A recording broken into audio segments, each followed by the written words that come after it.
अनि यो पालि चाहिँ खै के भएको चेरी चाहिँ राम्रोसँगले फुलेन रहेछ है। अनि कसैमा चाहिँ कोपिलाइ छ र कसै चाहिँ झरेर बर्बाद भइरहेको छ। किन भन्दाखेरि चाहिँ हामीले चाहिँ सोधेको थियो किन यो चाहिँ यो पालि चाहिँ यस्तो भयो भनेर सोद्धाखेरि चाहिँ यो पालि चाहिँ पानी परेको कारणले गर्दाखेरि चाहिँ यस्तो भएको अरे भन्दै थियो। त्यही भएर चाहिँ यो चाहिँ राम्रोसँगले फुल्नु पनि पाएन रहेछ, सबै झरेर चाहिँ यस्तो भएछ। अनि सोसियल मिडियामा चाहिँ जति पनि तपाईँहरूले देख्नुहुन्छ त्यो चाहिँ सबै पहिलाको भिडियोहरू रहेछ है साथीहरू। तपाईँहरू पनि यसरी नै हामी जसरी नै भ्रममा परेर आउनुहुन्छ भनेर चाहिँ मैले चाहिँ यो सबै तपाईँहरूसँग सेयर गर्दैछु। अनि यहाँनिर चाहिँ बहिनीले चाहिँ नानाहरूलाई चाहिँ यहाँनिर चाहिँ लभ बनाउनुको लागि सिकाउँदैछ, फोटो खिचिदिँदैछ। अनि त्यसपछि चाहिँ म चाहिँ यहाँ भ्लग बनाउँदैबाट चाहिँ बसिरहेको छु। अनि मेरो नानीलाई चाहिँ माथि दादाले चाहिँ घुमाउनु लगिरहेको छ। त्यतिखेर नै मैले चाहिँ मौका चौका उठाएर फोटोहरू खिचिहालेँ, भिडियोहरू बनाइहालेँ। अनि यस्तो जग्गामा आएपछि त फोटोहरू नखिचिकन जानु त मजै आउँदैन होइन र साथीहरू।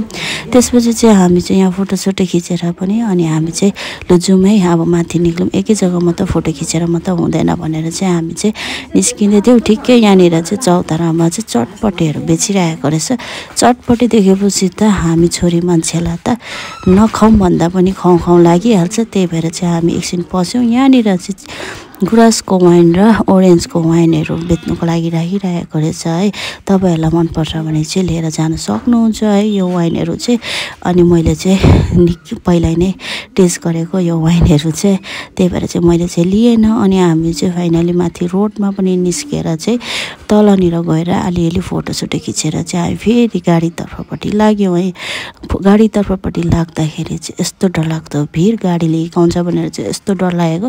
त्यसपछि चाहिँ हामी चाहिँ त्यहाँदेखिको नि अलिक माथि गयौँ। माथि पुगेर चाहिँ फेरि ओह्रालो झरेर चाहिँ यहाँनिर फेरि एकताल फेरि फोटोहरू खिच्ने भनेर चाहिँ फेरि यहाँनिर पनि हामी टिकट सिकट काटेर पस्यौँ। पस्दाखेरि त यहाँनिर त रिल्स बनाउने जग्गा रहेछ। म पुग्दाखेरि त ठिक्कै यहाँ नानीले चाहिँ कस्तो मजाले डान्स गरिरहेको रहेछ। उहाँले डान्स गरेको देखेर त मलाई त भिडियो गरौँ लाग्यो। त्यही भएर चाहिँ मैले चाहिँ उसको पनि सानो क्लिप गरिदिएको छु भिडियो। त्यसपछि ऊ नाचेको देखेर त मलाई नाचौँ लागेर मैले पनि एउटा रिल्स त हिर्काइदिइहालेँ है। जति पनि मेरो फलोवर्सहरू हुनुहुन्छ उहाँहरूले त देख्नुभयो मेरो रिल्स त्यहाँ नाचेको चाहिँ।